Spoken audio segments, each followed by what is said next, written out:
Hello, everyone, and welcome to the Uplifting Impact podcast. I'm Justin Ponder, Chief Information Officer with Uplifting Impact, and I'm excited to be hosting you today as we dive deeper into our journey to make the world more diverse, equitable, and inclusive. Today, I'm very excited to be talking with Girish Ganesan. Girish Ganesan is a strategic leader and creative thinker with a passion for innovation in improving organizational performance. In his current role as Global Head of Diversity and Inclusion, he is responsible for overseeing development and implementation of all D&I strategies, tactics, and programs to position TD Bank Group as an inclusive place of work and bank of choice for the customers, colleagues, and communities they serve. Girish has worked in North America and Asia with exposure to over 50 jurisdictions across North America, Asia, and Europe. During his career, he has led both generalist and specialist human resources functions in the financial services, high technology, retail, and consulting fields. Prior to Manulife, Girish worked for other well-known multinationals, including Accenture, Primus Telecommunications, and Gap Inc. Girish was born in New Delhi and educated in Canada and India. Girish has an honors degree in political science and economics and postgraduate education in human resources management. He holds the Canadian Certified Human Resources Leader designation and served as a director on the HR Professional Association's board. He is known leader among diverse communities, mentoring newcomers, internationally trained professionals, and LGBTQ2 plus community members. Girish Ganesan, welcome to our show. Thank you, Justin. Thanks for having me. Oh, it's all my pleasure. So before we get into the more specific conversation, the more specific questions, we have a question we'd like to ask all of our guests. And the first one is, what brings you joy? You know, I have to say that was probably the most difficult question that was posed to me in preparation for this podcast, Justin, because there's so many things that bring me joy. But, you know, if I was to filter it down to a single item, or maybe two, I'll cheat a bit, maybe two. Fantastic. Firstly, it has to be spending time with what I call my nuclear family. That includes my partner, who I've been with as of this year, 22 years. Wow. And our puppy, who's going to be a year on August 16th. He's a beagle. His name is Yogi. And, you know, I could have a stressful day and I just have to look at him and I forget everything. So clearly he brings a lot of joy to me and my partner and our nuclear family. But, you know, in general, I love traveling. And I think a lot of that has to do with just my upbringing. I grew up in India and then have had the pleasure of living and working in different countries. I kind of just lose myself. I find my soul by immersing myself in different cultures, trying different food, traveling across the world. And one of my sort of experiences around that, I have to say, which resulted in a lot of personal growth for me and further attested to the fact and how much I love to travel, is I had a pleasure with my previous organization to do a stint in Singapore, which took me to over 20 countries across Asia. And it was just blissful. Sounds like it.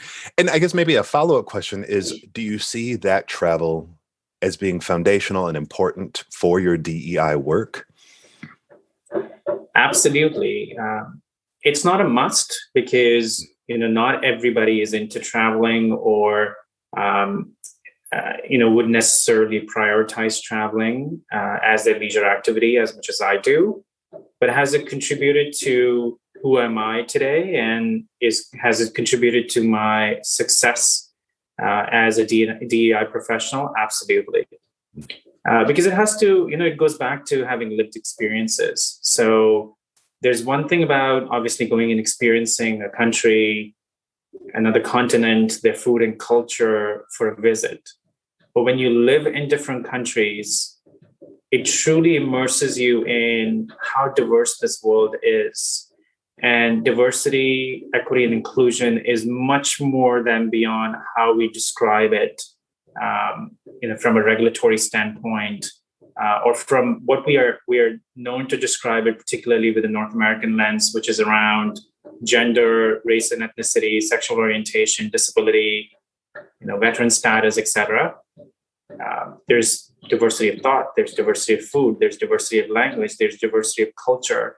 So the more you travel across the world, it just opens up your mind on how large this landscape is. And I think it's just made my thinking very agile and just allowed me to give a lot of benefit of the doubt as a DEI professional in a variety of different situations, and just, reserve my judgment when I'm faced with situations that I may not necessarily be aware of, and not quick to assume as to why somebody might be behaving a certain way. Right. So like that reservation of judgment, that's really important. And so for the next question, as global head of diversity and inclusion at TD Bank, what are some challenges and opportunities you've faced in the DEI space? So this reservation of judgment that you talked about, that you learned through travel, how has that maybe helped you recognize these challenges and seize some opportunities in your capacity now? Yeah, it's a loaded question because the list is long, particularly because of the times we are in. Many of the challenges we faced in 2020 or even this year as a result of the pandemic, isolation from one another, economic downturn, racial inequity, etc. So much of it was out of our direct control. And what I would say, it's easy to feel frustrated towards what we are surrounded by, and including safety, our mental well-being, freedom in our daily lives. But in some ways, I think it's helped us to appreciate and approach things in a whole new way as well. And this is where I think if I was to connect this with either my travels or having lived in different countries, obviously, at the end of the day, as human beings, we're forced to think about what's in it for me and what's happening around me. We think about ourselves first, and then our families and our friends. But when you've lived in different countries and you have family and friends in different countries, it almost forces you to realize that my situation is actually pretty good, and I shouldn't be complaining about, the little things that are bothering me as a result of even the pandemic, be it the fact that I still have to wear a mask if I'm in a public space, or the fact that my favorite restaurant wasn't open, where I would typically go, or that I can't see my family that is nearby. When you realize you actually have extended family in India who had to go through a humanitarian crisis when the pandemic exploded in that country, or the fact that there's political and social crisis in certain parts of the world, which is taking away lives. It just opens up your mind, and that you think of humankind on a much larger canvas than just your own individual situation. But in terms of challenges, if I was to bring this down to TD, and in terms of challenges that we face in the DEI space, is the whole new virtual approach, right? It required us to think very differently. We are a relationship-based organization, and we had to pivot very quickly while maintaining that sense of connectedness and belonging to a virtual environment. But we made sure that the principle of inclusion was top of mind for us as we thought about how would we onboard new employees, to how would we secure jobs and make sure people have financial stability, or how would our customers interact with us when majority of our banking happens through retail stores and they may not feel comfortable walking into our stores. So how do we make sure we have dedicated hours for vulnerable population? What do we need to do, in order to still have virtual volunteer opportunities for our employees, because we still want to be in the business of community giving, given what's going on in the society, and more importantly, with some of the social crises that we had faced, be it the pandemic or anti-racism, be it for the Black community, the Indigenous community, the Asian community, so on and so forth. How can we have those difficult conversations and complex conversations when we can't even bring groups of people together, and we had to do it virtually? At TD, we adapted our support structure. We made sure we continued to have D&I events virtually. We continued to make sure our colleagues interacted, collaborated, and effectively conducted business in a remote setting. Like many other organizations, being able to talk about race and anti-racism, it required some uncomfortable conversations for us as well. And TD was no different in the sense that, yes, we've been on the DEI journey for over a decade, but human beings don't generally feel comfortable in a workplace to talk about race and anti-racism. They may talk about it within their close-knit circle. So how do we expand that conversation so that our colleagues felt comfortable being able to actively talk about it within their individual team settings and also more broadly with their colleagues? So we were certainly faced with that challenge, and we ensured that we had dedicated forums where we brought groups of employees together to be able to talk about those issues. And the challenge hasn't ended, right? There was one social crisis after another social crisis. Right. So you also have to be mindful of, particularly for D&I professionals like me and my peers in the industry, how do you also ensure that because of what's going on in the external landscape, that you also protect your colleagues from D&I fatigue? Right.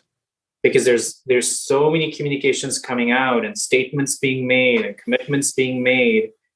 It certainly puts the pressure on your organization, but also puts the pressure on your leaders to explain as to why we're doing this and the colleagues to be able to talk about it.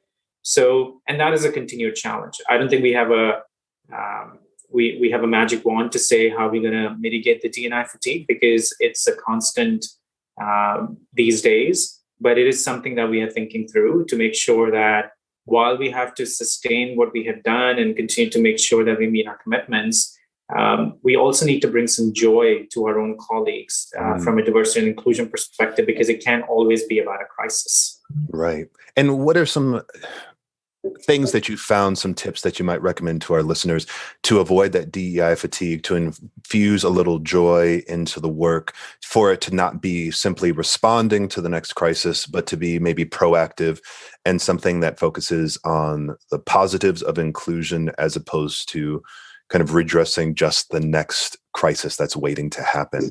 What are some things that you've found have worked? Because I know many of our listeners are experiencing the same thing. Like, how do I keep people's motivation up? How do I keep the incentives going in my organization when we've had what some of my coworkers think is too much DEI? Yeah, a couple of things come to mind. One is, truly synergizing your efforts across the organization where you can.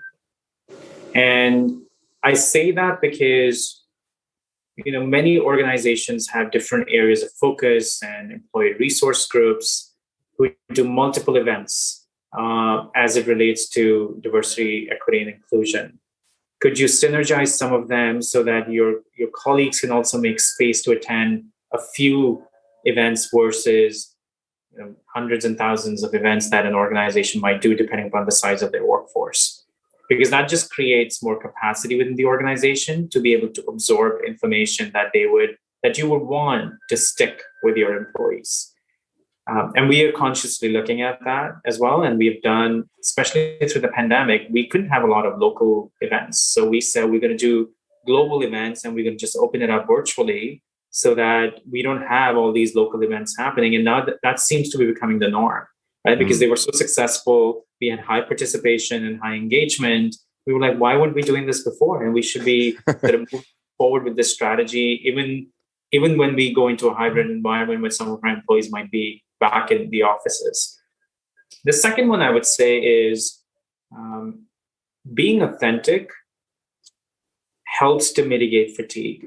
And the reason I say that is, if you're just doing this because you're just responding to what's going on in the external landscape and it's a reactionary effort, versus truly being authentic about what your organizational values are from a DEI perspective, the employees are going to feel more stressed out because they're going to start to see loopholes in your organizational initiatives.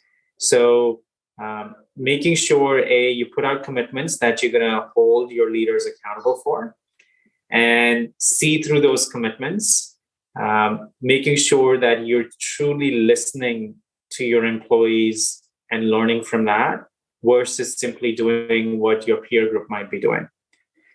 Because each organization has its own culture, each organization has its own recipe. And just because your peer is putting out a commitment that may seem like is gonna give them better brand in the market, that doesn't mean you just have to follow. You have to create the right a la carte menu for yourself from a DEI perspective that is easily digestible and is going to be cherished by your own employees. That's fantastic. Sorry, go ahead. No, the last thing I was going to say is, listening and learning is very important. So just making sure that, as you are implementing these diversity, equity, and inclusion initiatives, you're truly hearing your voice of the employees as to what are they looking for in terms of the change, versus simply going out and just, dumping initiatives on them. And you mentioned about the global initiatives, the ways that you were able to have kind of successes that were made possible through the virtual world that we saw with social distancing measures and the pandemic that you hadn't experienced before, and all these things that worked really well. What would you recommend to our audiences about the differences between international DEI and across different countries? Because so many people are focused just on the United States, but many people work in organizations that are international and global. What are some of the complexities that people should take into account when considering DEI initiatives across multiple countries? Yeah, it is complex, first of all, when you have a global footprint. So, just making sure that, first of all, there's acknowledgement that one size doesn't fit all. Right. Each continent has its own strengths and opportunities when it comes to DEI. There are advantages, first of all, of having a global footprint, because when you do have employees across different countries and continents, you have the level of diversity than probably just organization that is concentrated in the US. US is very diverse to begin with, but imagine if your company is across the globe, you automatically have representation that you need because you have people from different cultures and ethnicity to begin with, right? So first of all, leveraging that to your advantage in building your DEI strategy is very important, because if you have presence in Asia, leveraging the leadership there to really understand, what is important from a DEI perspective versus where the opportunities might be, because the issues as it relates to DEI in Asia are very different from North America, as an example. And that's just one of the examples. You could compare and contrast with Europe or Africa or Australia and New Zealand, you're going to find different issues. But if I was to just take as one example, in Asia, diversity, equity, and inclusion is largely about gender and even religion, right? And a lot of times, particularly if people don't have exposure to Asia, they treat it as one homogeneous continent. But there's so many countries within Asia with so many different variances by country that that sometimes get forgotten. Like if you don't have exposure and experience on what it takes to deal with Asia. But if I was to bring back to even North America, Canada and US sometimes get treated one and the same, but they're so vastly different, right? As countries, because, they run differently, they have different demographics. There are some commonalities, but, the focus on diversity and equity and inclusion, while exists in both of these countries, but there are very different spectrums in their journey. So just recognizing those differences is where, it all begins. The other complexity I would say is when you are putting a D&I governance or strategy in place, making sure you're striking a balance between some consistent global principles, right? Which your DEI principles should really, at the end of the day, align with your values of the organization. And making sure those are consistent. If you're standing up for certain communities, you're standing up for those communities across the globe. Because otherwise your employees are going to start feeling the differences in how you're implementing those values across your organization, regardless of who they are. Because your values have to resonate regardless of whether I'm based out of Singapore or Philadelphia, because we want to make sure it's the values that bind all of our employees together. At TD, we say the culture of care, right? And balancing that with local employee resource groups, because they're sort of your voice of reason. They're the ears on the ground, and they will tell you what's going to work, what's not going to work. So having a framework that allows for that balance between global consistency and localization is very important. All right. Well, thank you very much, Girish Ganesan, for all your thoughtful and insightful ideas here that have really helped us out. So how can our listeners keep in touch with you? Yeah, please look me up on LinkedIn. My LinkedIn can be easily searched with my first and last name, Girish Ganesan. I would be more than happy to connect with you. And if you want to have specific discussions around what I've shared so far, more than happy to get offline and share a bit more. All right. Well, thank you very much. And listeners, we will also make sure that we add that information into our notes. So once again, thank you very much, Girish Ganesan, for joining us. Thanks so much, Justin. It was a pleasure. We're so glad that you folks also tuned into this week's episode of the Uplifting Impact podcast.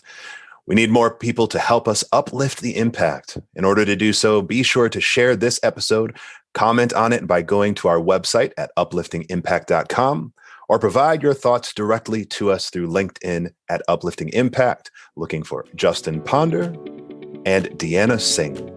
Until next week, keep uplifting the impact.